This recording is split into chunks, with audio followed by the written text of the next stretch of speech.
गव्हाचं पीठ आणि बटाटा ह्यांचा घरगुती नाश्ता बघणार आहोत, मुलांसाठी पौष्टिक. पण त्यासाठी लागणारं सगळं साहित्य बघूया. प्रथम बटाटे घेऊया 2 शिजवलेले, त्यानंतर हिरवी मिरची, आलं लसूण ह्याचा ठेचा, जिरं, बारीक चिरलेले 2 कांदे, चवीपुरतं मीठ, 1 लिंबू, थोडीशी कोथिंबीर. नंतर आपण मसाले बघूया. हळद, धनिया पावडर, थोडा ओवा, थोडी मोहरी, लाल मिरची पावडर, गरम मसाला. त्यासाठी आपल्याला मैद्याची पेस्ट लागणार आहे. हे आपण मैदा घेऊया 1 चमचा. आता आपण ह्यामध्ये पहिले हिरवी मिरचीचा ठेचा टाकून घेऊया ह्या बटाट्यामध्ये. तुम्हाला पाहिजे त्या प्रमाणात तुम्ही तिखट करू शकता.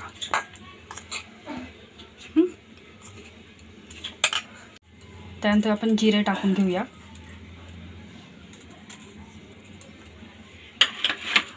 बारीक चिरलेला कांदा,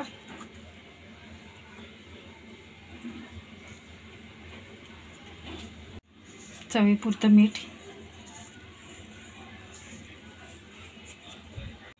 थोडीशी कोथिंबीर, त्यानंतर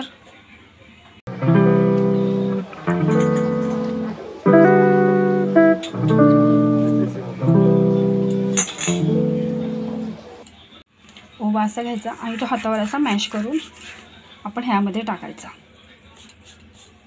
आता आपण ह्यामध्ये मैद्याची पेस्ट करणार आहोत. त्यासाठी थोडं चिमूटभर मीठ टाकायचे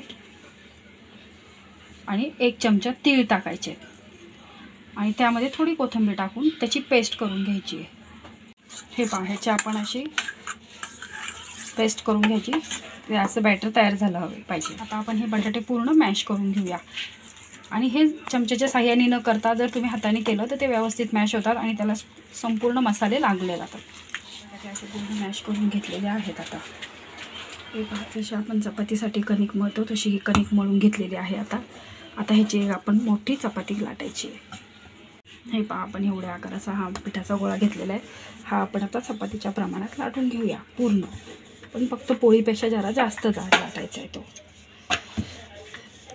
हे पहा, आपण एवढ्या साईजमध्ये एवढ्या जाडी साईजमध्ये आपण हे लाटून घेतलेली आहे पूर्ण चपाती.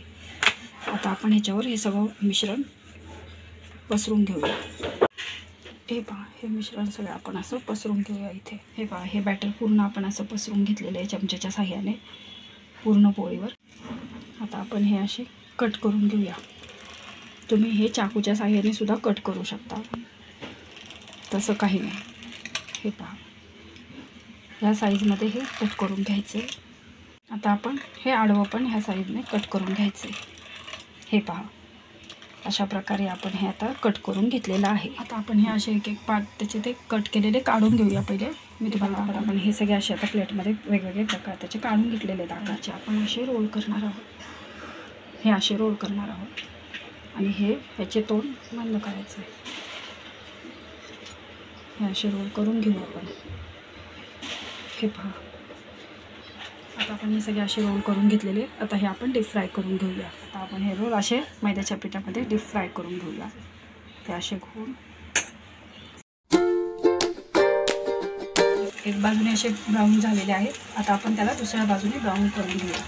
पूर्ण ब्राऊन झाल्यावर ते बाहेर काढायचे. पूर्ण असे ब्राऊन झालेले आहेत. आता आपण हे बाहेर काढून घेऊया. बघा, आपण आता हे सगळे फ्राय करून घेतलेले आहेत. हे बघा कसे क्रिस्पी आणि ब्राउनिश झालेले आहेत. हे आपण टोमॅटो सॉस बरोबर आता खाण्यासाठी तयार आहे.